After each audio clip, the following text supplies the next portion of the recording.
welcome to Paranormal Gateway Paratalk. My name is Scott Wise, and we're going to be my other host, Mel McIntosh. So our special guest tonight is Chaz, aka CHAZOFTHEDEAD. Chaz is a paranormal investigator, adventurer, author, and chief researcher at Paranormality Magazine.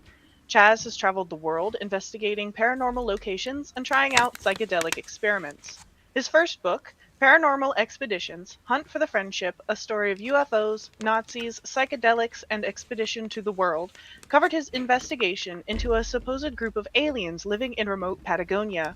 And his second book, A Place Between Time and Space, a true story about ghosts, UFOs, and Florida's Strangest Home, covers a long-forgotten haunted castle with strange connections to UFOs and the U.S. government. So without further ado, let's welcome Chaz to the show. Thanks, guys. Thanks for having me on. That was an awesome breakdown. I think that's the best one I've heard yet. Hell yeah! Thanks for having me on. Yeah, we're definitely glad to have you. Cool. Yeah, cool. see, we're having an issue with Facebook, but we're still streaming to YouTube. I don't know what's going on, but we're still on YouTube. Cool. I'll take it. Hello, YouTube friends. Well, I don't know how to use Facebook. Facebook pretty sucks anyways. Yeah, amen to that. I had a writer friend. I might just take it off Facebook and add another platform. You know. I had a writer friend send me an article this week about actually, it's just not live now. On Facebook. Well, he got rid of all of his social media. Facebook live now. Just to say. Good. There we go. Little delay. Cool. Oh yeah. Okay, here's Chaz. I just introduced him, and yeah, eventually there's that kind of going on at his age. He got some cojones. Yeah. Courage, maybe stupidity, depending on who you ask. Yeah, and the paraphernalia helps too. Yeah, Paranormality. They're a great publication. Yeah. They help me pursue these crazy projects and stuff like that. And if you're into the paranormal community and you want some help pursuing your project, go check them out. It's a community-based project, and everyone's welcome to participate, whether it's our affiliate program or writing articles. There's a spot for everyone. So go check out Paranormality Magazine. We just started a podcast. One's up top. What's that? It's like you're a podcast in there. I am. Yeah, so you want to start off with your trip to Patagonia? Yeah, that was my my first book. So before I started writing books, I maintained kind of a small little blog. This was before Paranormality, before any magazines were publishing my stuff. I had a little WordPress blog. And over the years, that CHAZOFTHEDEAD.com evolved. And when I was trying to upgrade my research, look at a case that I can bring to the public's attention, I stumbled upon this interesting case from Patagonia of a group called the Friendship. And now this isn't to be confused with the Italian Friendship case. There's two different UFO cases called the Friendship. I got a review on my book on Amazon of an older gentleman very upset that it wasn't the Italian case. He was like, I thought this was in Italy. Well, you can translate it to Italian form and just put it in a book. Well, it says it's in Chile and Patagonia on the book, but who knows, man. But yes, Oh, I'm sorry. Go ahead. I was just gonna say you should just do a book that looks exactly like your first one, but it's about the Italian friendship too, so that they're a match set. I was thinking about doing a paranormal expeditions hunt for the friendship to Italian boogaloo. It's just the Italian one. Italiano. Yeah. I wouldn't be so surprised, though, if I didn't find a couple connections that maybe connected the two cases. Because both of them, the Italian case is a little earlier. It's 50s, 60s. The Friendship's in the 80s. But both of them are kind of your classic contactee type experiences. And for those who not too into the jargon of ufology, the contactee era was specifically speaking about UK US encounters was the 50s and 60s, where people were encountering UFOs, and aboard those UFOs were human-looking entities, people, you know. And these humans, they would say they were from Venus or maybe from Mars or from Jupiter. And of course, that narrative tended to evolve as our knowledge of those planets evolved. But the early close encounters, in most aspects, were with these human-looking people, sometimes called the Pleiadians or Nordics, if, depending on your specific favorite ufologist. But the concept is the same. They look like us, but they're sexier. That's one of the consistent well, they better be. points, right? Well, they've evolved further, and you can tell because they all fuck. Yeah. So this case, the friendship, the Patagonian friendship case. This took place a little later than your typical contactee experiences. This was in Chilean Patagonia, and the bulk of the sightings and encounters happened in the 80s. They did, though, continue through the 90s and are still continuing today, according to people I interviewed when I was there. And essentially, the friendship is this group of tall, blonde, essentially human-looking entities that claim to be aliens. They themselves, when people ask, they're like, "Oh, we're aliens. Yeah, we come from the center of the universe," is what they said. They didn't. They never point to a constellation or star system. They always say center of the universe, which again, it's convenient. Yeah, it's a weird description. You could get a little more specific. They all have angelic names. You got your Gabriels, your Ariels, your Michaels, your archangels. Everyone's named after an angelic figure. And each one of this group is a master of a different field of science. You got your med officer, you got your mechanic, you got your botanist, kind of like a Star Trek crew. Again, this took place in the 80s, so right around when Star Trek was getting to South America. But this was kind of that archetype. And what really drew me to the case was, there was a couple things. One was that there was almost no English language research done on the case. There were 2 articles written. I believe both were by Micah Hanks, who's another great researcher out of the Carolinas. But they were just, kind of these one-off mentions of this weird legend.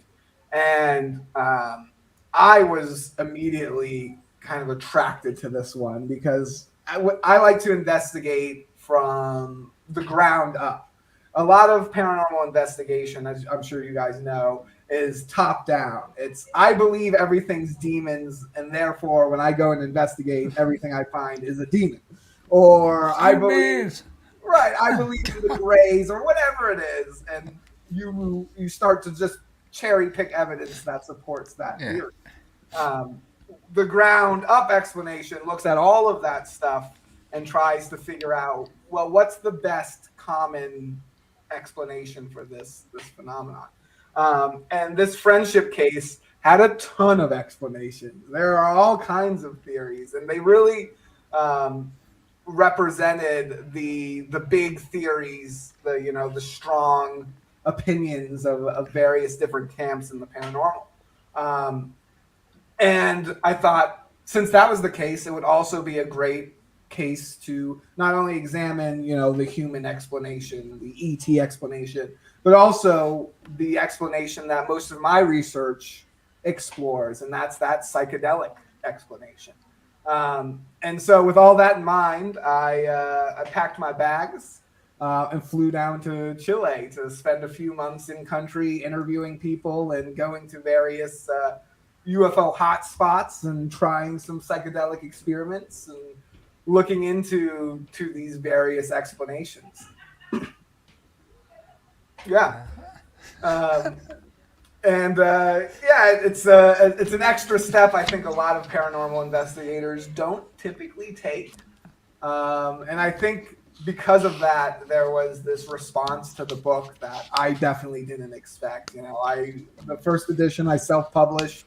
I didn't think anyone was going to read it, but you know, a week later it was being talked about on all these paranormal podcasts. People were saying, "Check out this crazy book," and you know, it's been a kind of a roller coaster ever since. I've been writing essentially nonstop since then for Paranormality. I wrote my second book about a case I worked here in Florida during the COVID years because you know I haven't been able to get back out there globally yet, but I've got some plans for that in the future.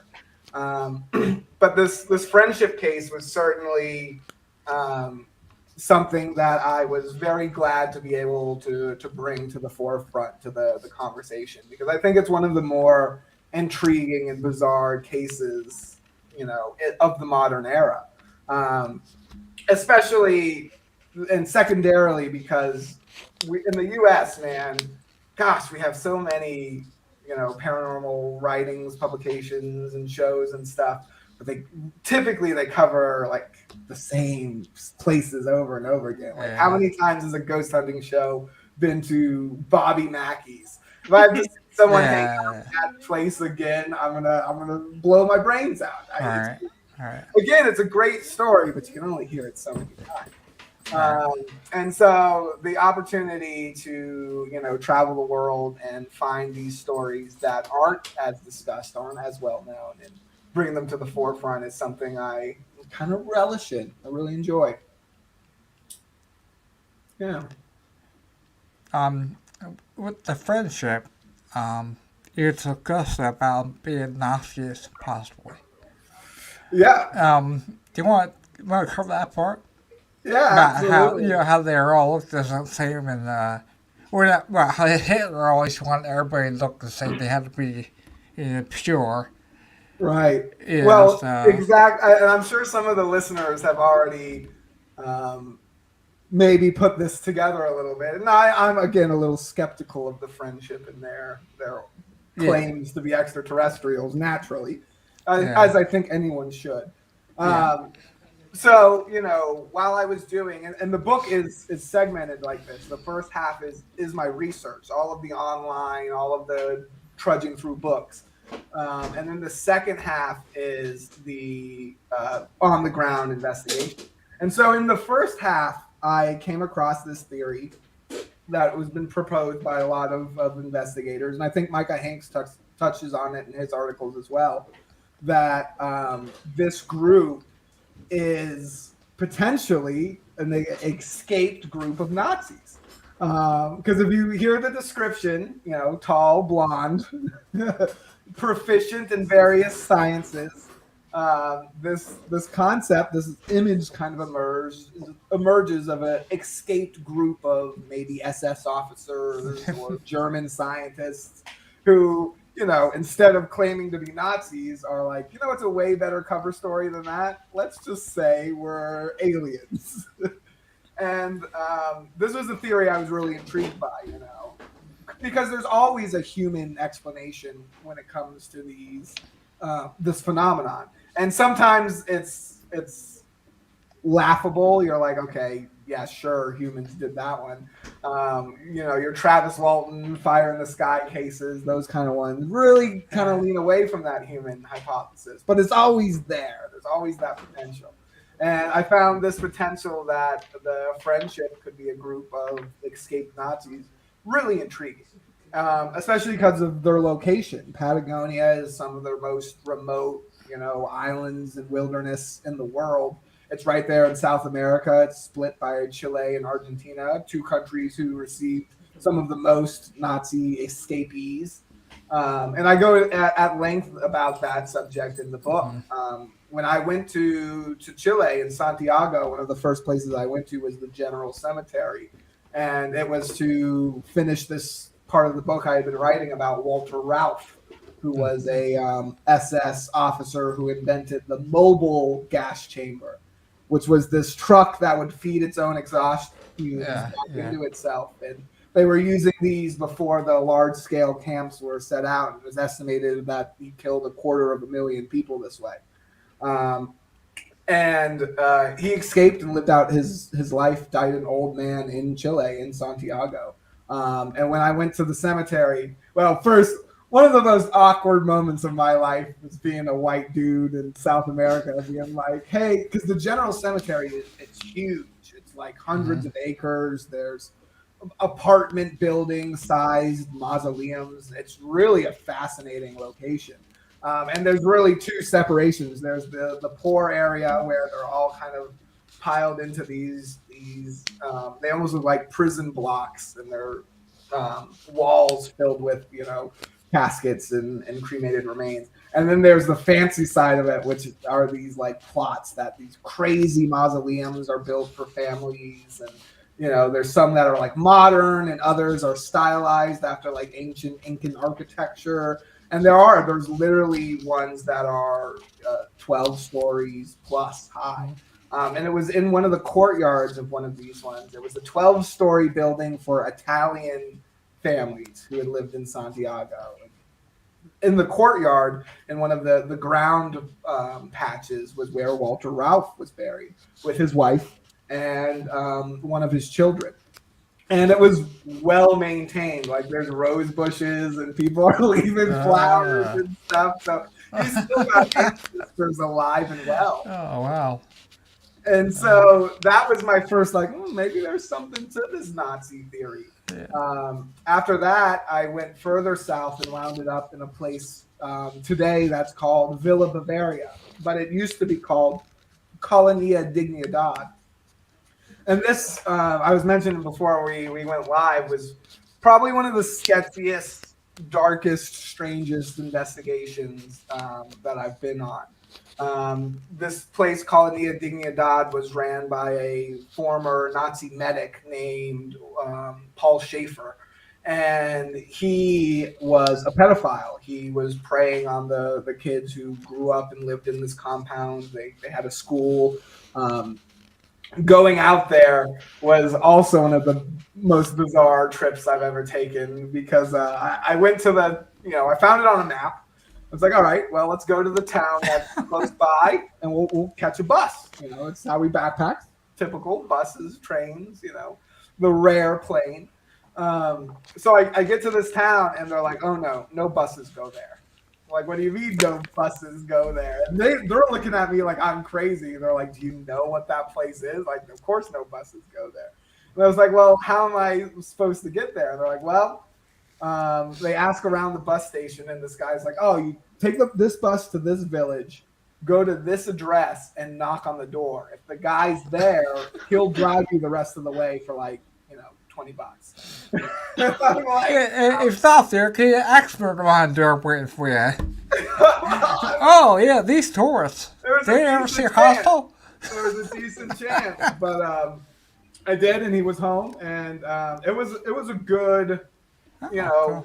hour and a half, 2 hours on the bus. And the village we arrived at was very small.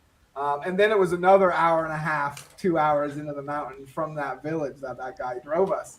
And you're on the compound because you drive underneath this giant abandoned watchtower. Because again, it's officially no longer a Nazi compound. Officially. It's a German-themed retreat. Officially. Right? I think that's pretty interesting. And what's interesting about it, though, is it is tucked in the Andes Mountains. And having been to Germany, it looks pretty close to like southern Bavaria. Like the climate's very similar. The mountains are kind of similar. I could see why it almost does feel like Germany when you're there. But it is in the remote middle of nowhere. And so when this was in its peak, ironically, was around the same time when the sightings of the Friendship were at its highest. But Paul Schaefer wasn't just running this as, you know, a personal pool for his predations. He also was working with the Chilean government, the Pinochet regime, who took control of the country by force, backed by the CIA. They killed the socialist elected president, and Pinochet ruled for decades as a military dictator. And anytime they had political dissidents or anything like that, they had this official saying they would send them to the Germans, and you would be driven out to this remote compound in the middle of the nowhere because they had these former SS dudes who lived out there and were, you know, the purveyors of torture and things at these concentration camps. And so it's estimated that upwards of 500 people were sent out there and disappeared by the regime. Again, none of these graves have been found. No one knows where they're buried out there. And it's thousands of acres, this compound. I mean, it's absolutely massive. I went just walking around one day trying to find this graveyard, and I got lost, and I was lost for hours. And the only reason I could know I was still on the compound is I would bump up against this chain link fence. And there were all kinds of weird, like, concrete cisterns buried out in the middle of nowhere and stuff like that. And I was like, oh, man, this is weird. That's where you snuck out at night, though. Yeah, the first night I arrived, so I show up and I don't tell them why I'm there because, you know, hey, I'm here to write a book about Nazis and UFOs. I didn't want to, like, you know, necessarily. I didn't know how the locals would react because there's still a community there. It's mostly an elderly but German-speaking community. They still have a pie factory that operates. They like sell all these local pies. Pie. They actually had a really good German restaurant, like German beer. Like it was. Oh, yeah. They've got like a bit of an industry. There's this old Mercedes workshop. They've got this old gas pump and these old German cars that they've fixed up and stuff. It's an interesting little community out there, and they have this dark history. And so, yeah, my first night I arrived there. I kind of snuck around to see if there was like anything that might have, you know, see if I could catch them in the act of anything bizarre or suspicious. And that was certainly one of the strangest investigations, snooping around. And I didn't find any like weapons caches, though. In 2015, there was a large weapon cache discovered buried on the property, and they were like, "Oh, we didn't know about this." Yeah. And the one thing I did encounter was a photo album filled with wedding photos taken on the property. And the first thing I thought was astonishing about that is that anyone would get married out at the old Nazi compound. Oh my God. Can you imagine? You're like, honey, I got the perfect venue. No, only 500 people died there. It's no biggie. Oh, God. And they're still there. There was a little pedophilia. Yeah, they're underground somewhere. Yeah. Could be in the armor they'd be with it. Yeah, it was strange. But the strangest part of the book was that the people who were getting married there, I would say the large majority of them were wearing military uniforms. Which again, they were all buddy with the military regime, and so. I think it's safe to say that some of those connections still exist, and they might not be disappearing people like they were back in the day, but I think they might be hiding weapons and things like that. There might be something going on there, and there's a structure in place for that throughout South America. Villa Bavaria or Colonia Dignidad. And there's actually a Chilean Spanish language movie about the two kids who escaped the colony and like got to the police and ended up bringing down the whole operation. It's devastatingly sad. If you like sad movies, it's very sad. But it does get into the history of how Paul Schaefer was eventually arrested and taken down. But he was arrested in Brazil because he hopped on the circuit. And Colonia Dignidad was one of these places that are peppered throughout South America that the high-ranking Nazis would rotate through. Because if you were an SS Holocaust architect, any of these big wanted names, if you stayed in one city too long, there was a good chance you were either going to get kidnapped by the Mossad or at least get a mail bomb. the mail bomb from them. There was I'm forgetting his name. I wrote about it in the book. The one guy, he was in Argentina and he started a German language private school. He was the principal for a decade. And one day he's walking home on the streets of Buenos Aires and a van pulls up. They throw a bag over his head, throw him in the back of the van. 12 hours later, he's in Israel and he's hanging to death in a prison. They got him. Wow. And they boom. And this was a huge deal with the Argentinian authority. It really, to this day, Argentina and Israel aren't on very good terms because they continue to do stuff like that. They would just show up and nab these guys and execute them. No extradition process, none of that. And they would send mail bombs and things like that too, which would harm other people. In the vicinity of these guys. But the more clever ones, your Mengelas and some of these other guys, they would never stay in a city or place too long. They would hop from these German-speaking communities to German-speaking communities that are peppered throughout South America, and specifically in Patagonia. There's another city we stopped off at was Puerto Montt, and that was it's a booming port city, but a ton of its architecture is German, and there's a ton of German bars and German named streets and things like that. And it was because prior to World War I and II in the early 1800s, these specifically Chile and Argentina, but all of the South American countries, they were trying to get what they called high-value immigrants. They wanted white people from Europe to come over, and because this would help maintain trading relations and things like that. Right. It cut off the colonialists, so the Spanish weren't trading with them anymore. The Spanish were actively trying to, destroy these new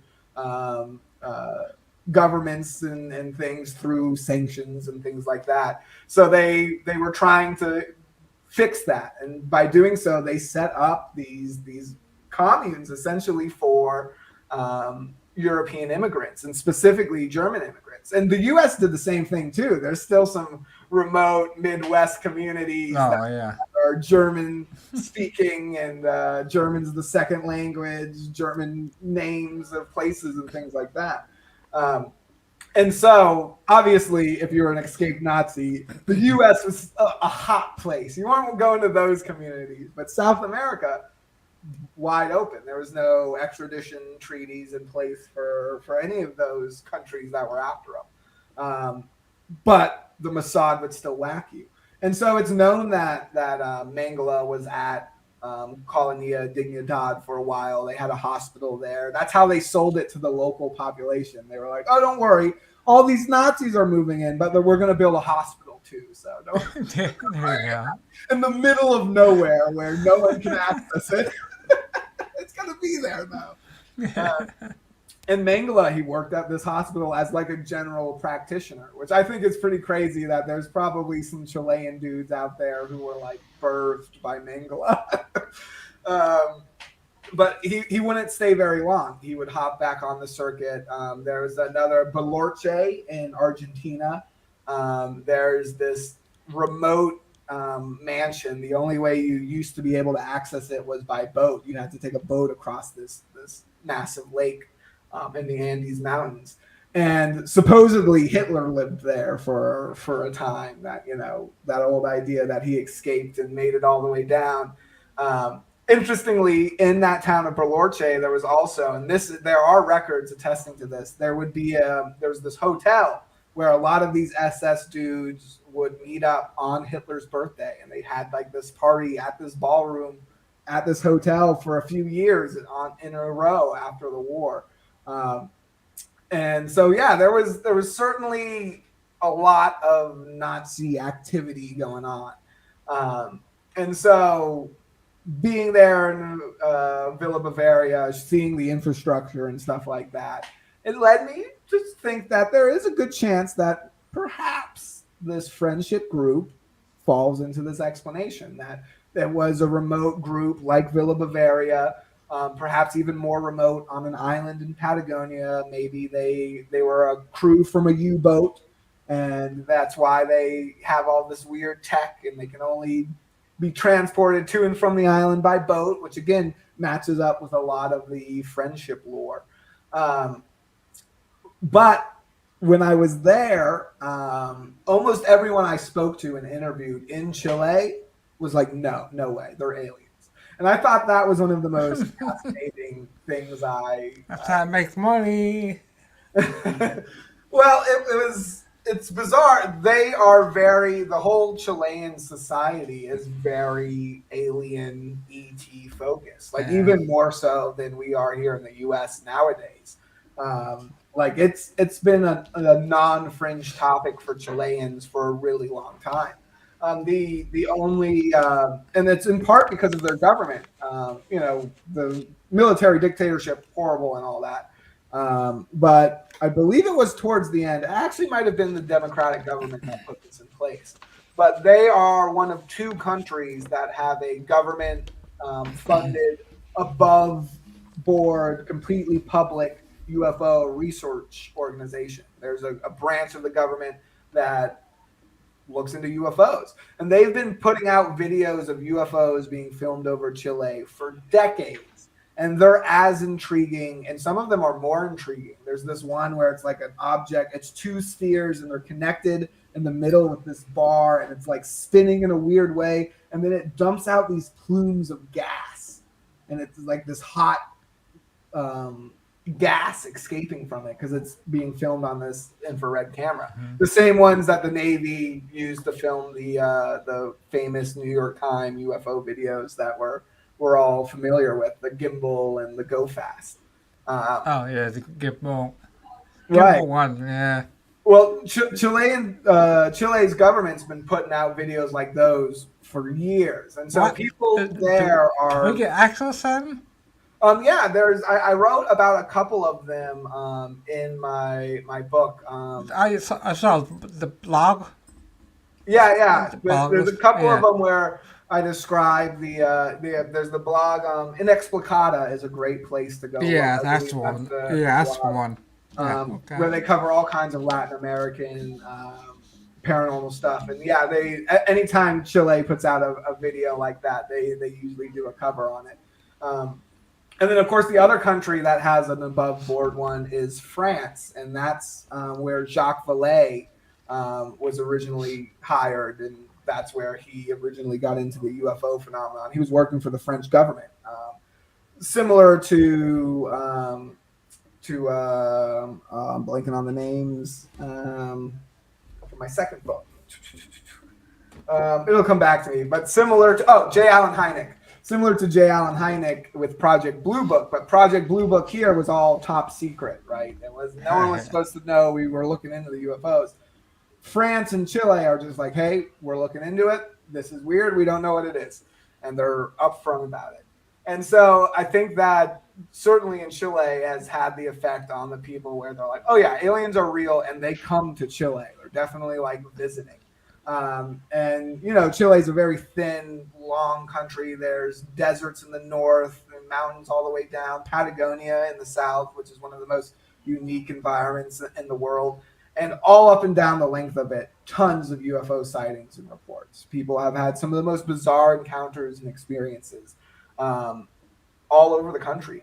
And interestingly, Patagonia seems to have a high percentage of physical cases of people being shot by lasers, receiving burns and scratches and implants and things like that, which again lines up with the friendship lore, except the friendship were noted for healing people. Specifically, one man, Ernesto de la Fuente, was able to present x-rays and physical evidence that he had been healed of a lung ailment.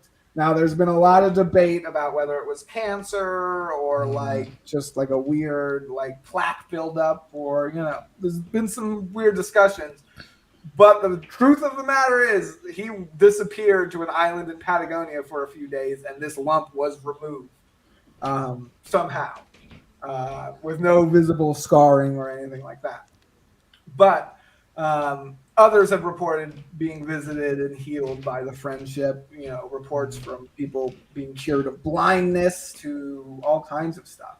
But I also found that the deeper I dug into the friendship lore, that there was kind of some darker tones to the story, the deeper you dug.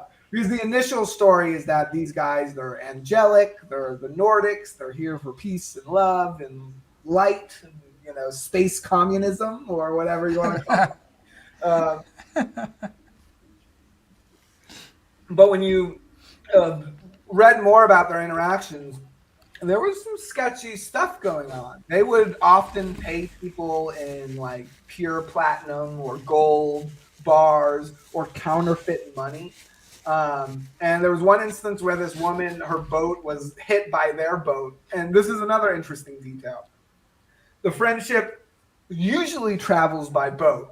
It seems like they have access to UFOs because people who interact with the friendship, usually afterwards, they start interacting with UFOs. They start seeing them in the sky. One guy was transporting equipment for them, and his ship was buzzed by a UFO. And his crew had like radiation burns. They lost their hair. They were really sick after this UFO hovered over them. And another woman who had been talking with them over ham radio, there was this massive, really well documented UFO sighting over Santiago in Chile. The local news filmed it and everything. And she said that she was talking to the friendship, and they said that they were aboard the UFO. And she's like, "Oh yeah, prove it. Do a loop-de-loop." And they did a loop-de-loop. And so she was convinced they were aboard the craft.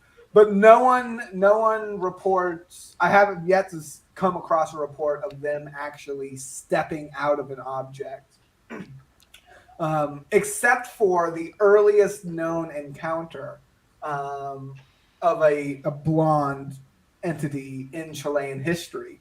And I discovered this after I wrote the book, so it might wind up in the second edition, I'm hoping.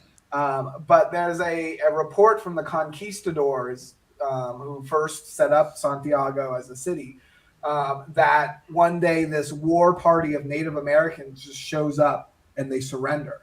And they're like, it's like 150 dudes, and they're like 20 dudes. And they're like, that's weird. Normally, yeah, we've got guns and horses, but like normally these dudes fight. So what's up with you guys surrendering? And what they told the king in a letter was that the natives told them that they were on the way to go and attack them, like ambush them and try to kill them. But a star fell from the sky and landed in this river. And a blonde woman walked out of this star and told them to, and this is where the story gets a little unbelievable for my taste, but told them to surrender to the white men and convert to Christianity. Which I don't think I don't know if that happened, but I find that imagery really intriguing, that a star fell from the sky and out of it walked this blonde woman, because of course that's that blonde archetype. And again, who's to say? Maybe they made up the whole story. Maybe they made up the last bit about Christianity to sell it. Hey, this is our holy mission. Look, even the Native Americans are seeing angels, which must mean we're doing the right thing. I tend to believe there was some kind of spin thrown on that story because it is from the 1500s. But other than that, there's no actual reports of these blonde entities stepping out of a UFO and being like, "We're here." They always kind of show up mysteriously and show up at people's homes. And oftentimes it's reported that they will talk to you for hours, and then afterwards you can barely remember what you were talking about. There is this kind of side effect. And that gets into the debunking of the Nazi theory. And there are quite some staunch problems with that Nazi theory.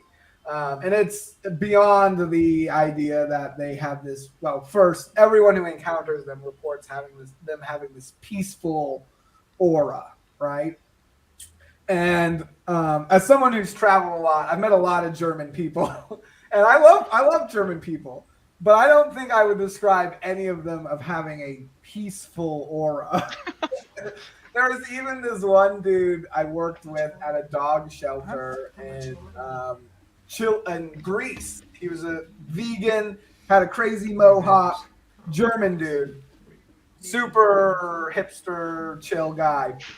But like one day our lunch was late and he was like, "This is ridiculous." We all agreed. We signed an agreement. Lunch should be here. I was like, "Come, chill out, bro." Yeah. It's just not a trait. They're serious folk, typically. Yeah. And this is a staunch contradiction to most encounters with the friendship group.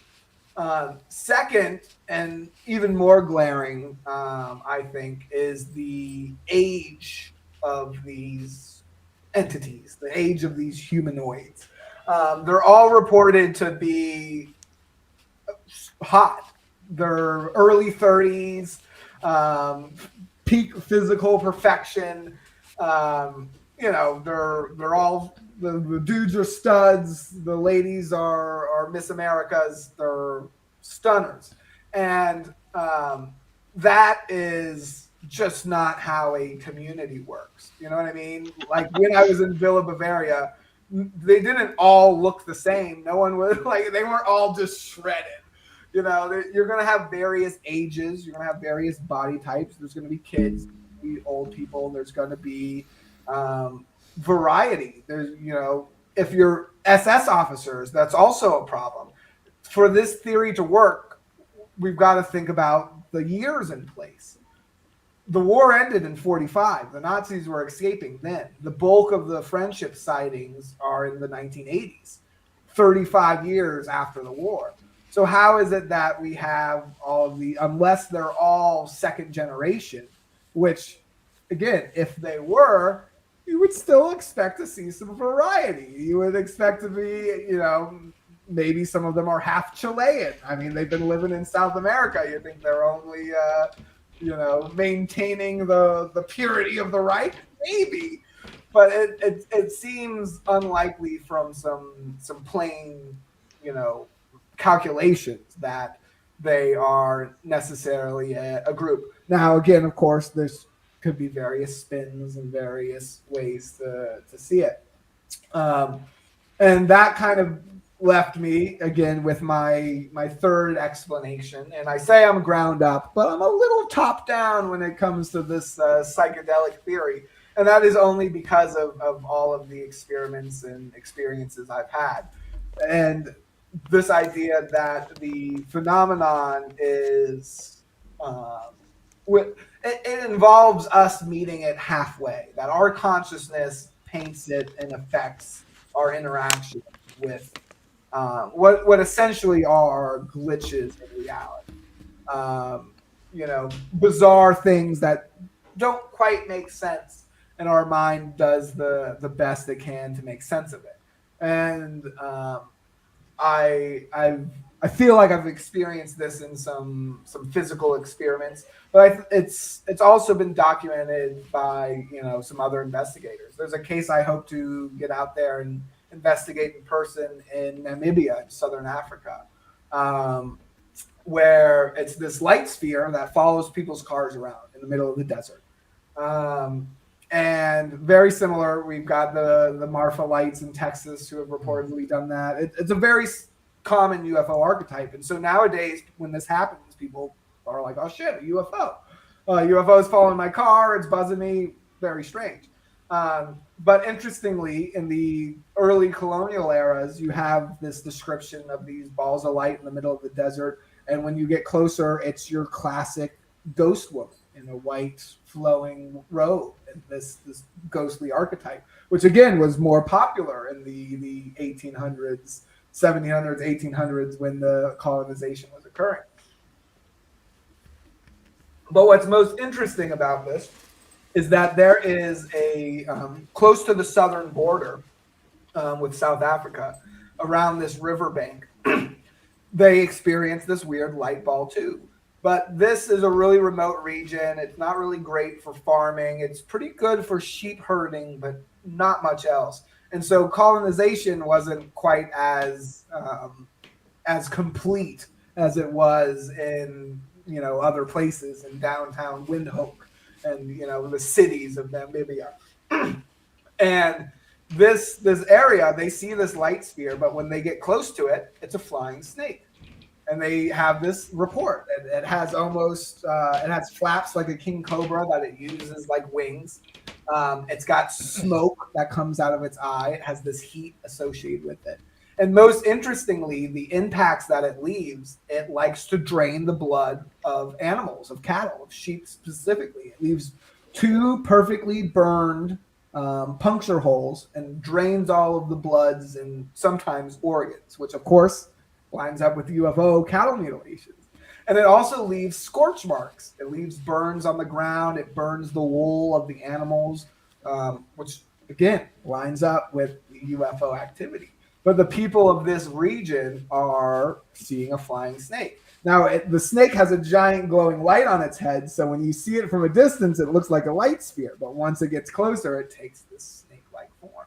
And interestingly, it's not just people who are native to that region. One of the best reports of this flying snake comes from one of the colonists who did settle this region and did have cattle. He reports he was out, with his sheep when this thing flew past him, latched onto one of its sheep, and by the time he was over there trying to beat it off, the thing was up dry and flying away. And it was this snake. And there's a really fascinating scientific study from the same region where all these sightings occur about color perception. And so it's a really simple study done with these 9 circles. And, I guess it's 18, 2 sets of 9. On the first set, all of them are green. They're all the same shade of green, except for one. One is 1 tick up the color wheel. Like if you're on Photoshop and you got that color gradient and you press the up arrow and it goes 1 up and it has that micro shift in shade. One of them is that micro shift in shade. And fuck me sideways, I can't tell which one it is, right? And really, it's essentially impossible for naked eye just picking it out. So you might be able to, but it's pretty rare. The other set, 8 circles are green and 1 is turquoise. Plain as day, that's a turquoise circle, easy. But when they show these same images to this Namibian tribe, these Kalahari Bushmen, they all easily pick out the green one. That's a separate shade. They're like, oh, that one. Obviously, it's that one. But when they're shown the one with the turquoise, they're like 75% miss it. They're like, maybe that one, maybe it's this one. Wow. Maybe that one's a different color. And they don't have a word in their language for turquoise. And so it's this really interesting conundrum that we were bumping up against in modern science, where we are starting to acknowledge that human observation has an effect on reality at its basis levels with, quantum experiments, the particle slit experiment. I'm not going to pretend like I'm smart enough to explain those. So I'm not going to even try. But essentially, we know that particles, the smallest pieces of matter, behave differently when they're observed. There's an effect that observation has on particles. And essentially, all of matter is made up of particles, and light is made up of particles. And so this simple color experiment with these Kalahari Bush people has some pretty interesting implications. That means that our language and our culture and our belief systems can have a physical effect on our perceptions and our realities. Now, whether that's just light based or it evolves into other things, who's to say? But I certainly believe something of that nature is going on with the bulk of paranormal phenomenon, which is why it remains so elusive, whether it's UFOs or ghosts or Bigfoot. It's going to be really hard to grab one in a bag if, all of us are perceiving something differently. If perceived reality isn't shared, then is it reality? It's pretty difficult to say where that line is. But that's why it's also really fun doing these kind of experiments, because shit, man, half the time I don't even know. But this kind of conundrum of how do you research these subjects is Dr. Jeffrey Mishlove. He writes about it really well in the Encyclopedia of Consciousness. And I don't know if it's still in print, but if you can track down a copy of that, I think it's really a great resource for any investigator or paranormal fanatic to have in their library. He's Mishlove. He's the only. I still think he's currently the only guy who holds a PhD in parapsychology, which, academics, whatever. But he's a good researcher, flat out. He looks at these things objectively. And if you're looking for like the hard evidence, like what's the science behind this phenomenon, he also provides all of that in a digestible manner. It's not like too grueling. But his he really encapsulates the problem with ESP research better than I've ever read anyone. And most people are aware that in like the 80s there was a good amount of research going into like psychic children and ESP and those kinds of phenomena. And you may even remember some reports being like ESP scientifically proven and things like that. So what happened? Well, there was this interesting snafu that occurred. So the best example occurs in the random number generator experiments. And so these experiments, to put it in the most simplest terms, was they were looking, they would have people sit down and look at a random number generator, and you would be given a objective. So you would be sitting there looking at it and thinking even. The next number is going to be even.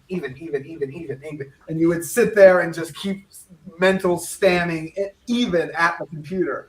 And what they noticed was something phenomenal. And it's something I like to call the 11% principle. Because again, I'm bad at math and it's easier for me to make it simple like this. In reality, the numbers and percentages are a lot crazier. But it seems to be about 11%. More than chance, the numbers would be even. So you started getting 11% more even numbers when someone was sitting there thinking even. And of course, this is baffling. It's higher than chance. This is significant. ESP is real. But here's where the snafu kicked in, is when they had skeptical scientists come in and try to replicate the experiment. Something utterly bizarre happened that has totally stunted ESP research. Their dude was sitting there thinking even, and it didn't work. But all of a sudden, they started getting odd numbers at 11% more than chance. And what the takeaway was, after this experiment was repeated by dozens of skeptics and non-skeptics, was that the experimenting team, their mental impressions, their mental beliefs, was affecting the experiment just as much as the participants who were trying to affect the experiment. And so it's the same problem they've hit with quantum mechanics, except they've got quantum computing to kind of help them out there. It's that how can you observe a phenomenon that's affected by observation? How can you have an objective look at something when you looking at it fucks it up? And so that's why ESP research essentially died, is that we know there is an effect. There is a percentage effect you can put to that whole mind over matter ability, as it were. but who's to say how other people's mental ability is affecting that? Who's canceling who out? What's going on? There's no way to be able to observe that and calculate it, because if the second you bring someone in who has a different belief system, different cultural understanding, different language, they're going to get a different result.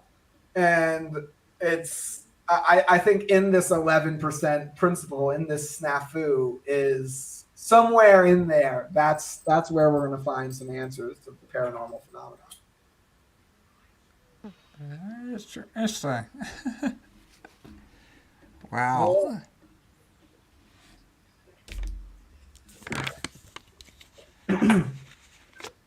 It's crazy stuff. I think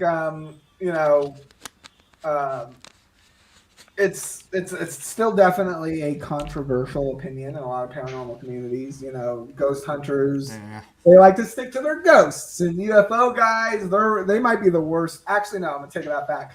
Bigfoot guys are the worst guys. They're and well, actually, there is a secondary camp that's coming out there now that believes Bigfoot is more of a paranormal entity than an actual monkey in the woods. And I think if you're looking at Bigfoot seriously, you kind of have to end up at that conclusion. I mean, there's no way we wouldn't have some physical evidence right now if he was just simply a monkey. Right. But man, that riles up some of those old school guys. They really don't like hearing that. They get pretty upset. But if you do look at, and it's their evidence, the evidence they've collected suggests that Bigfoot is more of a woodsy poltergeist than he is a actual animal. Look at the phenomenon that is actually well documented regarding Bigfoot. You have knocks and vocalizations, which are typically how a poltergeist encounter starts. It starts with knocks and raps. Once you start the communication, knock once for yes, knock twice for no. Eventually, if you continue that communication, you start hearing voices, auditory things, screams in the middle of the night, that kind of creepy stuff. Next, Bigfoot, what does he do? He likes to throw rocks or gift objects. He likes to leave you a little gift or throw a thing at you. Same thing poltergeists do. They like to apport things. Things randomly appear or disappear. They like to throw stones, in particular, oftentimes are reported just materializing in poltergeist encounters. The structures, Bigfoot loves to stack sticks up in weird ways. Happens to people's chairs when they live in a haunted house. We've all seen poltergeists, right? And the things rearrange themselves. All of the documented evidence out there suggests that Bigfoot is a poltergeist. He's just a poltergeist outside of the house. He doesn't occupy a solid space, so we attribute it to an animal. And again, I think if you're a believer in Bigfoot and you get close to whatever that poltergeist, whatever that phenomenon truly is, you're going to see a Bigfoot. You're going to see the big hairy guy. But if you believe in aliens, don't believe in Bigfoot, you might see that same thing, that same bizarre thing happening in the woods, and when you get close to it, you see an alien. I think a lot of the modern skinwalker encounters are explained by this. Because, of course, you have the Native American legend of a skinwalker, which is a shaman who commits incestuous cannibalism, and he gains the ability to transform into an animal, which is cool story, badass. I mean, it's horrible and dark, but also badass.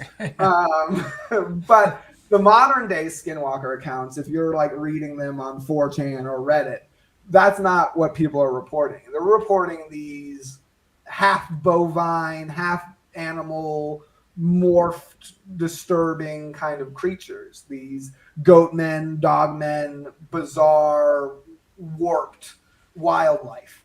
And I think that is because for one of the first times in history, we have a group of people who don't really believe in religion, right? Because if you're like gung ho, evangelical Christian, anything you look at is a demon, right? It's gonna be, even if it looks like Bigfoot, you're like, nah, that's just a demon pretending to be Bigfoot. Like you're sold, you're good. You don't even have to think and worry about this stuff. But if you're looking at this flat out, these commonalities are, I think, pretty apparent that there's trends. There's something physical occurring.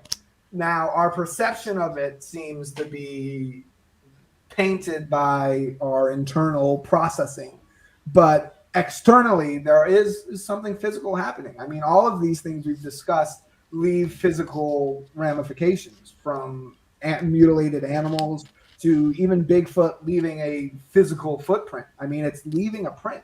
It's a physical impression. And before you're like, well, that's something that poltergeists don't do. There's actually a long history of these spiritualists in the late 1800s that would get these big wax, like fish tanks filled with soft wax.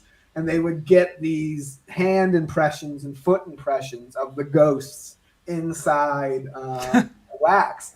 And they, a few times, a lot of these were debunked, but a few times they were able to like match up fingerprints and things like that and prove that no one in the room was able to manifest that. It was no one's hand. And in one instance, it was reported by a professor that he saw an invisible hand form. So again, who's to say? Maybe those are old reports. Who knows what happened there? They could be fraudulent.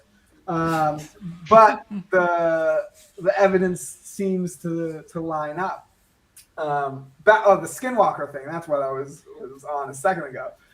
For the first time, you have people who don't necessarily believe in religion. They aren't really necessarily sold on the idea of aliens or UFOs or anything like that. And so when they come across something strange in the woods, they don't have the Bigfoot filter.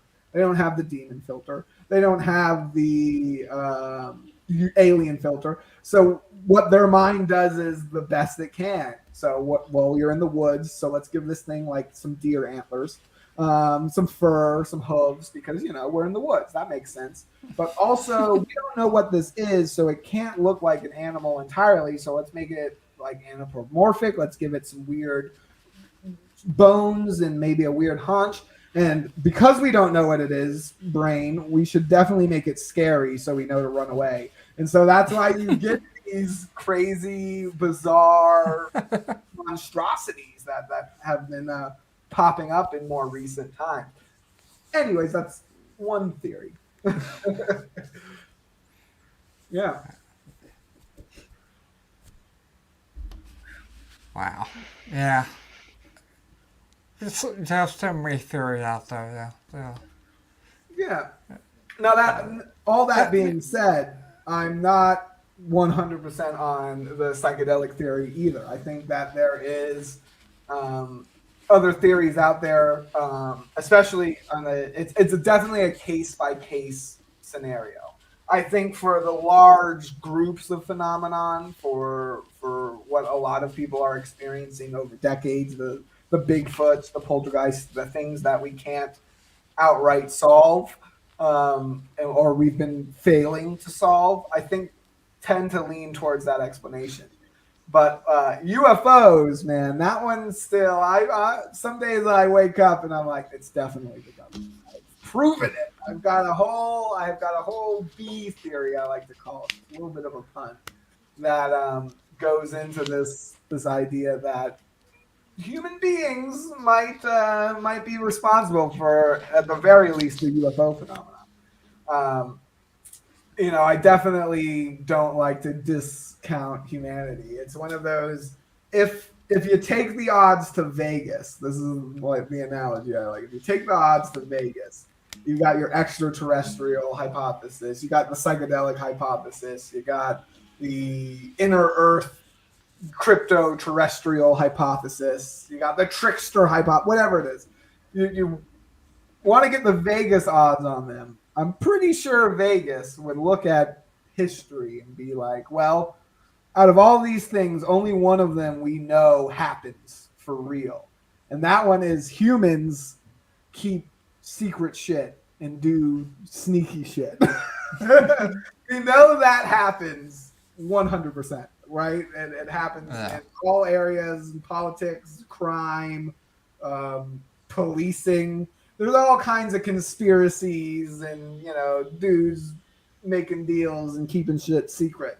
There's entire economies based off of secrecy and corporate espionage. So I think the Vegas odds would be on the human explanation, at least when it comes to these physical flying craft. And my own pet theory, I passionately like to refer to as B theory, came to me on one of my travels from a very bizarre interview. I was in Tangier in Morocco, hanging out with some dudes, smoking some hashish. And this was back when it was still just a blog. I didn't have a book out or anything. But, I was traveling around looking for weird stories. And the traveling group I was with, we stopped off at a friend's apartment downtown Tangier, this high-rise condo, super cool. We're out on the balcony smoking and talking about weird stuff. And the host, he's like, oh, I got a guy you need to meet. And he's like, you 100% have to interview and talk to this guy. And he sets up this meeting. And a few days later, I meet with this guy at this roadside cafe on some highway outside of Tangier.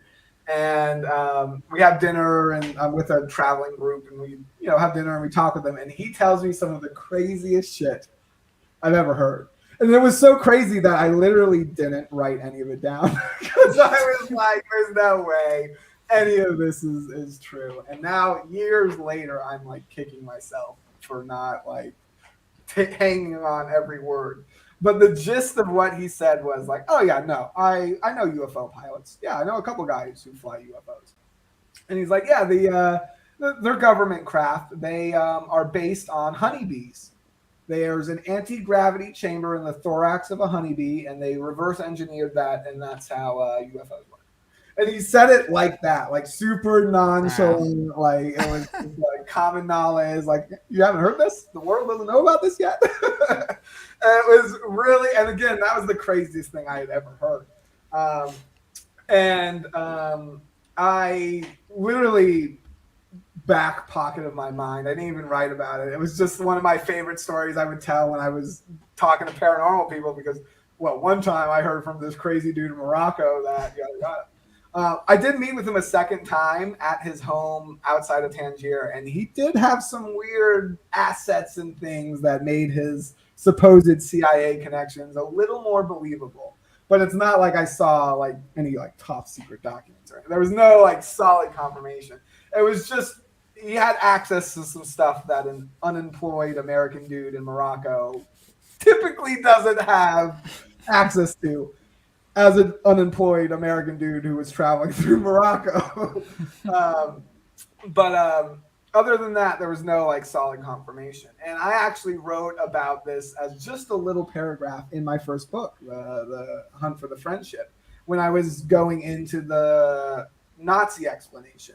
And of course, there's this whole theory of the Nazi bell, that the Nazis had built this anti-gravity device. And I was talking about this in one of the chapters. And just one little paragraph I threw in. And, one time I met this crazy guy in Morocco who told me it was bees. And if you flip a bell upside down, it kind of looks like the thorax of a bee. So maybe if it was something that simple, the Nazis could have figured it out. And it was literally like 4 sentences, just like kind of a diatribe. And one of the podcasts who picked up the book and read it and had me on and interviewed me, the host was like, that jumped out at me immediately. I was like, really? Why? And he told me that he had a friend growing up whose dad worked in the military in some capacity. It was top secret. Every time the kids would ask him, like, well, what is it? He's like, I'm a man in black, like in the movies. literally UFOs and alien, and they're like, oh, so he works with the aliens. He like knows something about the aliens. And when this man was on his deathbed, they pressed him. They were like, you got to tell us something. You got to give us at least something we can know about what you did. And all he would say was, look at the bees. Think about bees. And they, for years, had thought it had something to do with maybe the way bees communicated with each other, or they're something like that, until they read that weird paragraph in my book. And so now I had two totally unreliable, sketchy, maybe CIA sources that I have absolutely zero way of verifying. But that's a pretty strange coincidence. I got to look into this more. And so I first started with the above board research, trolling through scientific journals and that kind of stuff, the boring research. And I did find some interesting things. For a long time, it was... Hey, Chaz, keep talking. I have to do something real quick. Okay, yeah, no worries. Keep saying it. I have to do something that... Keep going. Don't stop. I'm serious. Keep talking about the story. I read the story already. So I did the above board research, and I discovered that there's some weird things about bees. There was this myth for a long time that bees were too heavy to fly. And this came from some MIT mathematicians who were sitting around doing math one day, because that's what you do. It's like Matt Damon from what's the movie Good Will Hunting. They just do shit like that. And so they're like, well, how does a bee fly? Like, what's the math on that? And they did it, and they discovered that bees shouldn't be able to fly. Their wings aren't big enough. And decades later, this was like a mystery of science for a long time. But decades later, they were able to do these studies that show that they do a special whirlwind pattern with their wings. And they believe that gives them the extra lift, kind of like a helicopter. And bizarrely, the whirlwind pattern is coming back up in my research currently into other bizarre gravity forms, anti-gravity supposed technologies. But this isn't the bee gravity question wasn't completely solved, though. They figured out whirlwind pattern. Okay, that gives it the lift. The math checks out. But there's still a problem with honeybees, they've discovered. And the mystery there is what scientists refer to as the honeybee's economy mode. And for some unexplained reason, when bees are carrying pollen, they are actually flapping their wings slower and breathing easier than when they aren't. And of course, this goes against every known law of physics. If you're carrying weight, if you're like lifting weights, you're using more energy. But bees seem to be using less energy when they're carrying weight. And this still is, it's the mystery. They have no idea how this effect takes place. I said, okay, that's kind of weird. There's also a weird study about bee nests are the only insect nests that ignore gravitational directions when they're building them. That one was a little, again, out of my depth. I didn't really understand the math and shit about it. But that was the gist, is there's a weird the gravitational center of honeybee nests is kind of random as opposed to other insects that's typically in the same spot. But, okay, cool, fun, interesting. Let's get weird with it. Let's see what, like, the weird, forums and strange websites have to say about this. And that's where I stumbled across a now dead website, KeelyNet. It was ran by this guy who has gone silent. I don't know what happened there. But he was obsessed with free energy devices, like any kind of alternative energy. Keely, the guy the website was named after, was a dude in the 1800s who supposedly had this miracle gas that could be like an infinite fuel. Supposedly after he died, they like tore apart his workshop and they found all these pipes with compressed air going throughout it. And he was hoaxing the whole thing is what the official explanation is. But this dude was obsessed with all kinds of free energy. And one of the last things he was working on was getting a translated version of a memoir from a Russian entomologist named Viktor Gorbachev. And Gorbachev was a Siberian dude, he a professor, real dude, discovered a lot of, like, it was one thing about alfalfa pests. He, like, discovered this miracle to solve alfalfa crops from dying. He discovered these weird jumping properties in certain insect larvae. A well-respected entomologist, great bug scientist. And in this memoir, towards the end of his life, he writes this memoir about his discoveries, and it's pretty poetic. He was definitely a fairly talented writer. But then there is chapter 5, where he describes the time he built a UFO. And he describes this as one day he was observing insect chitin wing covers, the hard shell wing covers of flying insects. And he didn't say what kind of insect it was. He feared that people would go out and decimate the population of these insects if they do, which is interesting. There's also a very interesting correlation backing this theory up. Again, causation, correlation, not necessarily a thing. But the bee populations have been going down as UFO sightings have increased. Again, I'm not saying that's solid evidence, but it's interesting. But Gorbachev, he wouldn't say what insect it was, but I think we can guess. He said that these wing covers, when he was looking at them under a microscope, he noticed that they would hover over the glass for a second and then come down. And he was like, well, is that static electricity? Let me try it again. And he kept doing this and kept seeing the same bizarre kind of hovering effect. And so he observed that there was this special pattern in the wings that would give off the CSE effect, which is this whole other thing. It's like a bizarre electromagnetic field that is common in insect nests, but also is present in any like weird bundle of pores. Like a bunch of straws would give off a CSE effect, or like a honeycomb would give off a CSE effect. Anything with a repeated cavity, it's the cavity structure effect. You notice that these wings would have a special pattern that would have this effect with them. And so he stitched a bunch of them together into like a sheet, got a bunch of the sheets and put them in a box. And this box he tested, and he would tap it and it would fly up to the ceiling and kind of like gingerly float down like a balloon. And there's some really old videos of these tests, supposedly of these tests out there. But he eventually got a bunch of these boxes and he put them on the bottom side of a pallet. It was literally a pallet with handlebars, like a wooden platform with handlebars. And he said this vehicle was capable of flight, and not just capable of flight, but some incredible speeds and bizarre effects were present when operating this craft.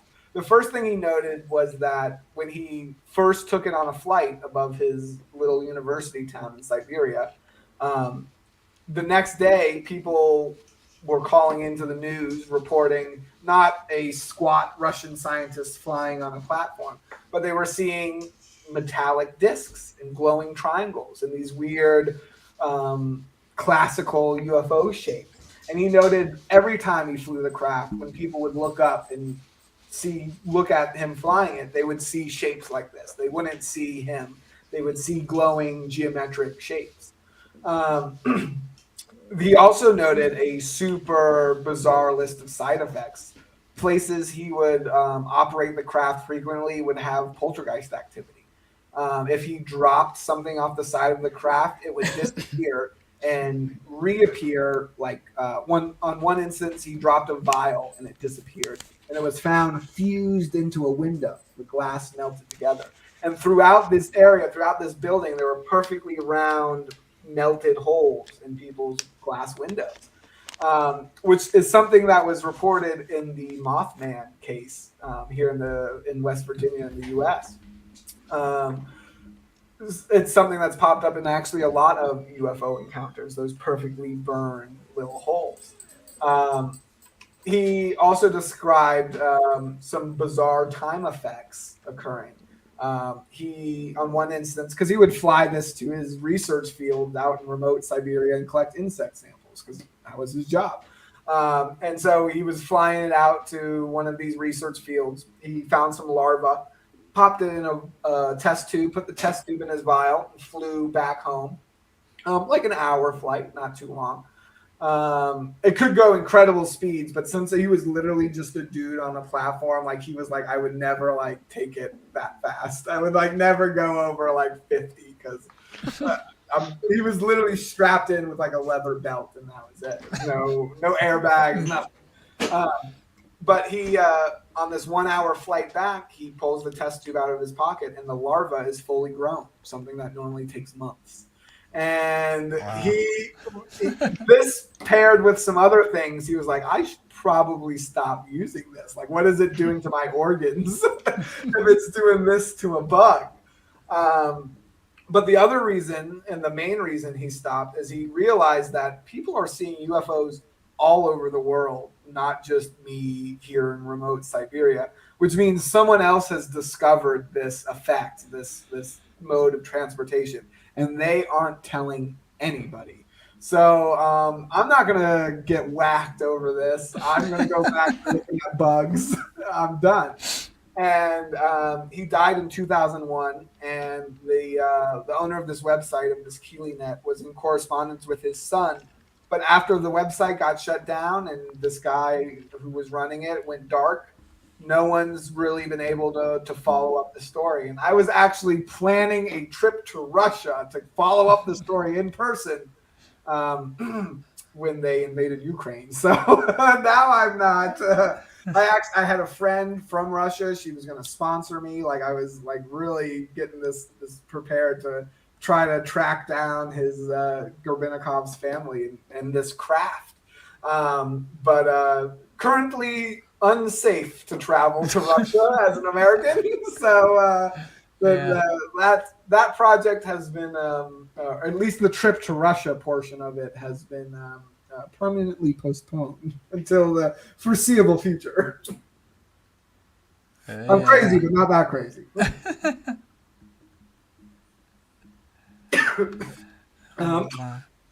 But it was, excuse me.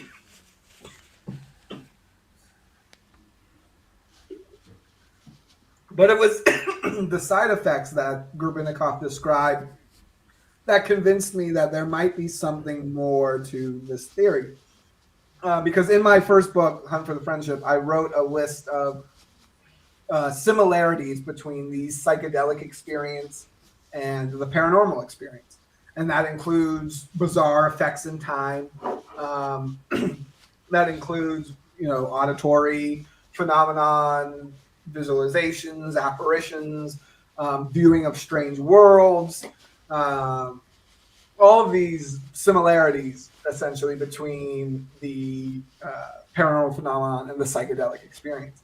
And Gorbinikov essentially lists off that list as side effects of flying this craft. He says anyone not just flying it, but near it, looking at it, close to it, has all these weird psychedelic side effects.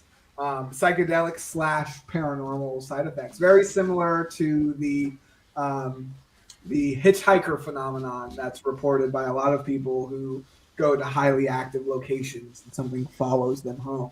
There's a ton of it that was reported from people investigating Skinwalker Ranch would have this bizarre hitchhiker effect. And supposedly people who would interact with Gorbinikov and his craft would also have this hitchhiker effect.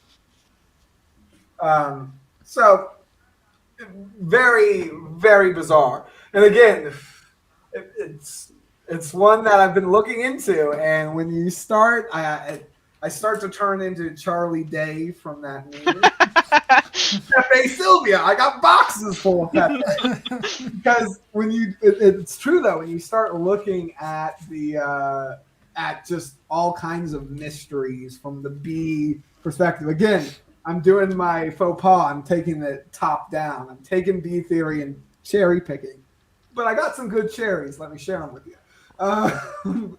First, one of the first things I thought of, because Gorbanikov later on in his writings writes that this effect wasn't only present in the insects he was researching, which again, he didn't disclose, but we can assume it was bees. But he said that he discovered a similar pattern and a similar effect on the wings of most heavy flying insects. That would include like palmetto bugs, the flying cockroaches, a variety of wasps, things like that. But also, very interestingly, that would include scarab beetles, which, of course, were deified in ancient Egypt. And there's still the mystery of the timing of the pyramids. The paid labor, slavery. There's a lot of discussions to be had around that. And again, I'm not an archaeologist or an anthropologist. I have my depth. But the weirdest mystery that most people can't figure out is how they did it so quickly. Yes, they could have done it with manpower, but the timing is pretty. They did it so quick. It would take so long to move those with manpower. But if this effect works as Gorbanikov described, you could make a blanket of scarab beetle shell covers, slide it under one of those blocks, and like a dude on each corner could lift it up. It would become much, much lighter. If you think about, there's a good story here in Florida of the Coral Castle. Are you guys familiar with that one? Mm-mm.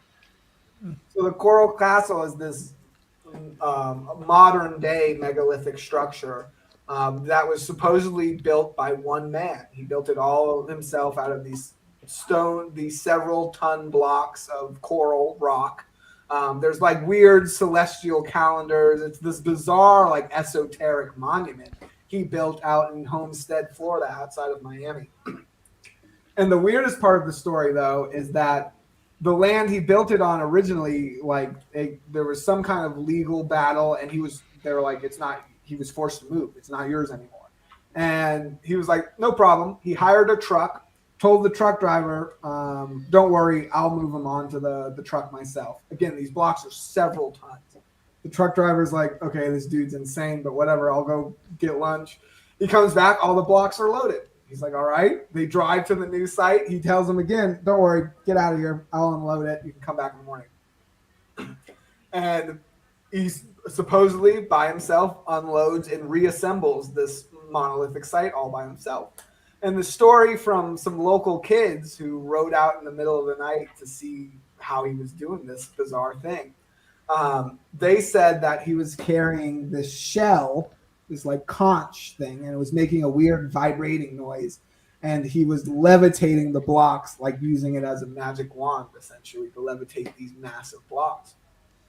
What's interesting about that is that in Aztec mythology, and when he was asked later in his life how he did it, he said he discovered the secret of the pyramids. That was his explanation.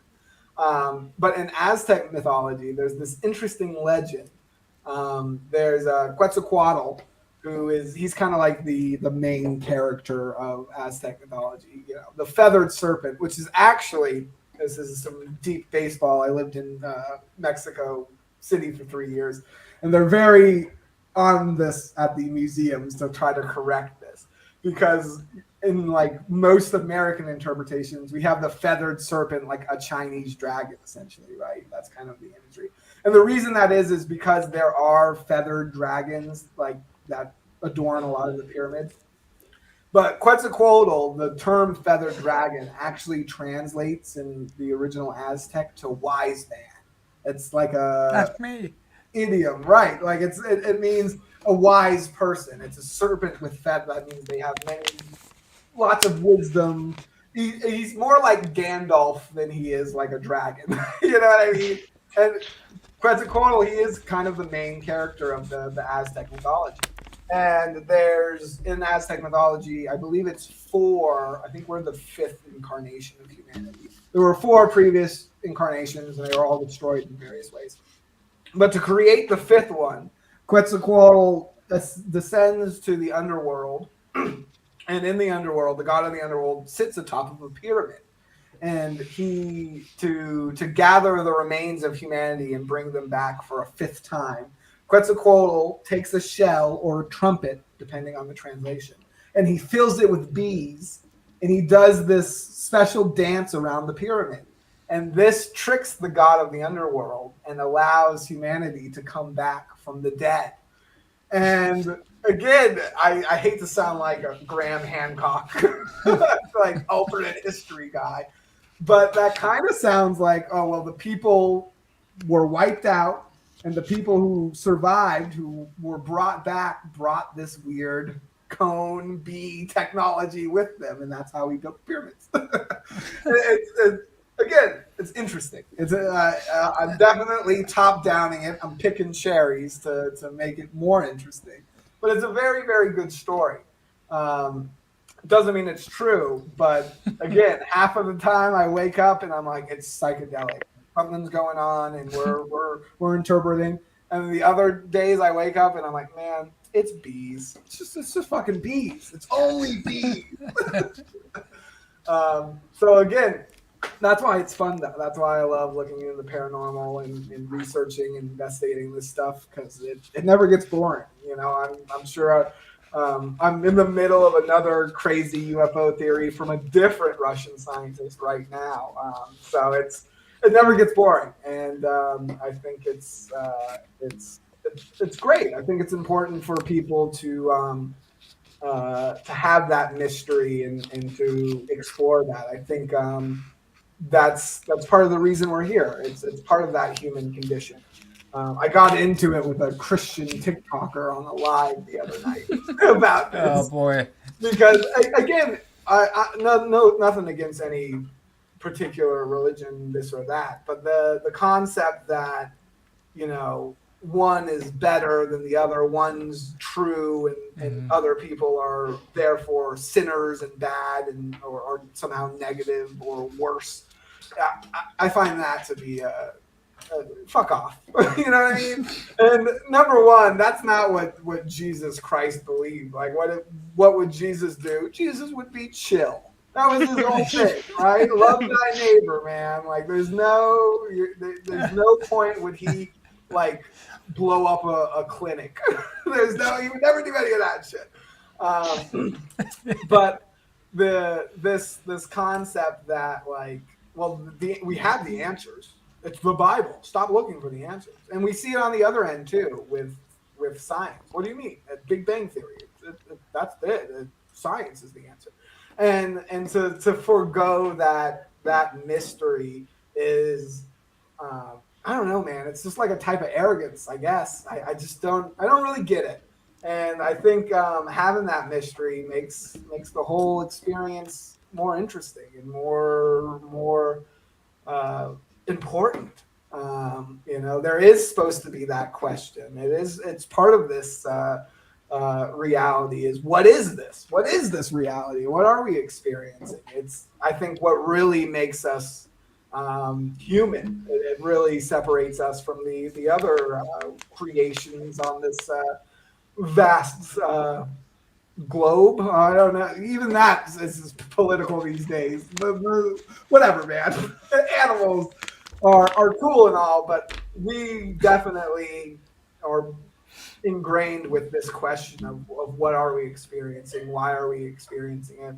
And I think by looking at the outliers of reality, that's what the paranormal is these non-everyday events, the pieces of physics, the pieces of reality that are outliers. They're out there. They're strange.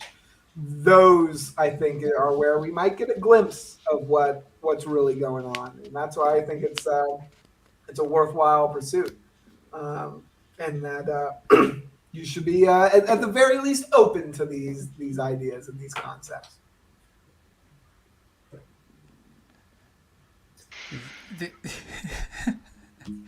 Yeah, it's very eye-opening. Oh yeah. Don't sleep tight if you want.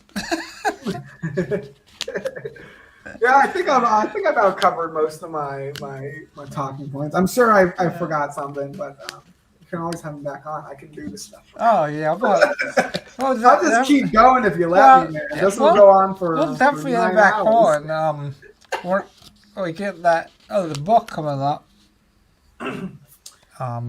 Oh yeah, we didn't even touch on the second book. That's a whole other bizarre deep dive. But are you going to have another book coming out? Yeah, I'm actually currently working on a book to cover more of that B theory stuff. I'm not really sure. It's a little more open-ended than my other writing projects. You know, usually I have like a case and a goal and a place to go and investigate. And I mean, I did have one for the B theory, but like I said, we're not going to Russia anytime soon. So Right. I'm going to have to improve and figure out some other ways to look into this. But I'm looking into talking with some entomologists here at the University of Florida, going down to the Coral Castle and looking into some of that mythology and exploring the bee theory from that end of the spectrum. And I've been getting some strange information sent to me by fans and people hearing me on various podcasts. That's why I love coming on any show to talk about it. Because if you have anything related to bee theory, especially, or psychedelic theory, or any of these theories, send it to me. I'm gonna read it. I'll write about it. I'll check it out. The most interesting one was sent to me recently from I forget who sent it, but it was a German research paper about Gerbinicov's CSE effect. No one touches on the UFO stuff, but he was a respected scientist, and a lot of the other stuff he discovered is known phenomenon. And this paper goes into how CSE proves that there is a ever-pervading quantum fluid in the universe, in reality. And that is and again, I had to say, I'm like, what the fuck does that mean? But a rabbit hole later, I think I've got a fairly simple explanation. But this idea of a superfluid, so superfluids are real. The thing we know, I believe it's helium-3 that does it. Helium-3, when you get it really close to absolute zero, it does this thing that we haven't seen any other element do, where the molecules are vibrating at the same rate as solids, and so it just falls through containers. But it doesn't just fall, it also rises up them and ignores gravity. It like disperses out of them in this weird radiant way. And it's because, again, the particles have reached this specific quantum state. And this is something that I think there's been 3 Pulitzer Prizes awarded to scientists who have researched this phenomenon. It's, again, it gets into quantum shit that I'm not a scientist. I can't explain it accurately, but that's the gist. So the quantum fluid theory is that, okay, well, we can see this happen to helium-3. We can have it in liquid and then freeze it to the point where it disperses on a quantum level. But what if there was a fluid that is already on that quantum level and therefore is everywhere constantly? It would fall into the same ESP conundrum, the same research conundrum, quantum research conundrum of, well, if there was something like that, we would essentially have no way of knowing. We would have no way to observe it. It's on that observable issue. The paper sent to me says that Gerbinikov, this weird CSE effect, that proves that there is a quantum fluid. And that's because after Gerbinikov gave up the UFO research, he spent his full time developing this CSE effect into medical applications. And so, like, you can use it similar to like an electroshock, like to shock a muscle to give it therapy. You supposedly can use a CSE device, just like a bunch of plastic straws or something, and give you a similar effect. And the idea there is that this proves that it must be acting not on a magnetic level, not on a gravitational level, but on a superfluid level. It's essentially moving this fluid, and that's how it's stimulating things through solid objects. The most common experiment to prove this CSE effect is getting a glass jar with a string and a match on the lid. You close the jar so that the match is kind of dangling on the lid. And then you get your CSE device, your honeycomb, whatever it is, and you put it next to it. And eventually that matchstick starts to spin inside the closed object. This effect goes through the solid glass and causes movement. And so if this concept's applied to Gorbynikov's craft, this theory, essentially insects are using not only wings to fly through the atmosphere, but they're using these little, essentially propellers, to propel them through the quantum fluid. And that would explain why bees are lighter when they are carrying things. They activate their propellers and they're able to carry a bunch of pollen and shit and use less energy. Now, if that's true, then the UFOs would operate in a similar way. And this would explain some of those impossible physics, why they're able to travel through water and air without any issue, without any problem, is because they're not traveling through water or air. The crafts are traveling physically through a quantum fluid that's purveying through air and water. And theoretically, that means they could also travel through solid objects, which is something we also see constantly in paranormal phenomena, especially UFOs and aliens. People phase in through walls. Even back to the Foo Fighters in World War II, the most shocking reports are the objects traveling through the plane. They're like going into the plane and then out in this kind of almost ball lightning form. And I in my current research, I find it really interesting because there is a vast amount of more research suggesting that the Nazis may have understood this CSE effect, that they were, instead of researching atomic science like we were in the US, going from this quantum perspective. And there's a couple other naturalists and stuff who were working on this, which leads me to believe Gorbynikov might be pretty close. But I find it intriguing that if that's the case, then those Foo Fighters were probably designed as weapons, and like them flying through the craft was probably meant to destroy the plane. And then the Nazis were like, shit, it doesn't actually, it just floats right through it. How can we use this as a weapon?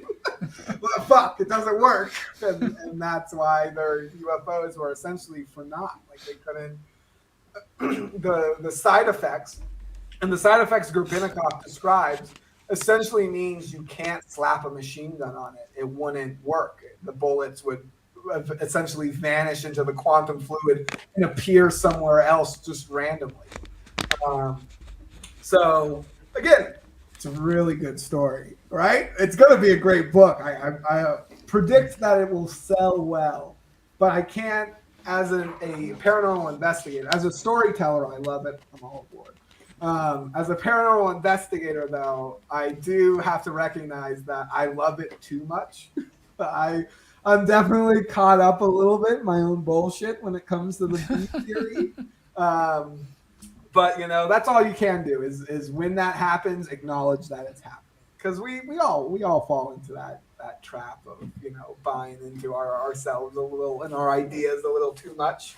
And the best thing you can do, especially if you're in this field, but the best thing you can do in any field, in life, period, is keep an open mind. Be open to it. Hear people out.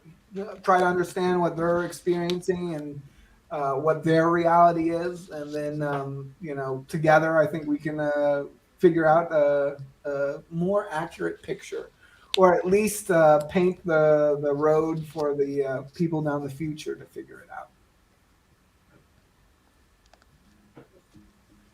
They're very enlightening. Hey man, I try to be. Yeah, they are. They are. Just be the weak talking. Who knows? I mean, You know what? If definitely gonna get back on. We'll call it Chaz Part 2. Yeah, we'll do it. We'll get into my second book, man. There's some weird UFO connections, go in a haunted house, and potentially future President Ron DeSantis has a bizarre tie-in to this UFO story. So, it's a weird one. We'll definitely have to do part 2, man. Sounds fun. Well, he for those who don't know, the DeSantis past, besides being in the Skull and Bones and all that, he worked for naval intelligence, and he was stationed at Mayport in Jacksonville, which is not even a mile. It's hundreds of yards away from where one of the strangest stories in Florida history, U.S. history has ever taken place. And it's this weird side note in most ufology. It's like this weird thing happened once one spring in Florida. But of course, the story is far more bizarre and strange when you really look into it. It's actually a classic case of what we were discussing earlier, where the ghost guys didn't talk to the UFO guys, who didn't talk to the cryptid guys. And so they were all doing separate research, not realizing that it's all happening in the exact same spot. So yeah, it's a crazy story. And the connection to Ron DeSantis, though, is that this naval station was very much involved in investigating this UFO that was discovered right down the road. And that UFO happens to resemble the Go Fast video very, very similarly, very, very close. And both the Go Fast video and the gimbal were filmed by crews who were operating off of the coast of Florida. They were currently stationed at Mayport. So there's this weird, and again, I'm going to save the more of it for part 2, but there's this weird connection. Ron DeSantis was working there at the time for naval intelligence. So there's a weird connection to him, the UFO videos, and this naval base, and this bizarre story of a metal sphere that seemed to be sentient. So yeah, we'll have to cover that one in the next episode. I'm looking forward to it. Yeah. So well, ready to wrap it up? Then I'll just reset for part 2 down the road. Might be a little while. I'm out to May right now with No worries. But gotta get your book written. So we get it written, we'll have you on. Well, I don't know. I'll send you one. All right. I'll send you a copy. And then, hey, who knows? Maybe I'll have a new one ready by then. I don't think so, but you never know. Yeah, no, it was a blast having me on. Thanks, guys. Yeah, but it was well. It's a lot of fun because they're really going. Alrighty, so this was Chaz. He has 2 books out right now. They're both on Amazon? Yep, both are available on Amazon, and I think you can still get both available also on paranormality.com. Okay. If you don't do the whole Bezos thing. Do you sign them? That you might be able to get a signed one. It depends on my schedule. Because the warehouse is in South Florida and I'm in North Florida. It's a whole to do, but there might be some signed ones sitting there. Yeah, you never know. It's a raffle, and I think you actually save $1 if you go for Paranormality. So check that out. There you go. I will post your links in the comments. Awesome, yeah. After the show, and then people go check out your website, your Facebook, and your I'll send links to Amazon too.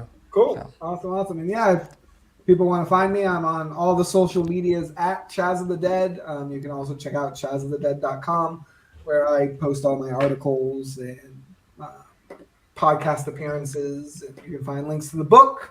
And there's a Patreon for the Research Club if you want some inside baseball on paranormality and research and stuff like that. Go check that out. Yeah, guys, thanks for having me on. Yeah, thanks for coming on. It's been a delight. Just stay tuned for Chaz Part 2. Cool.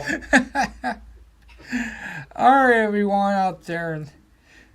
We're gonna go and we say happy hunting, everyone.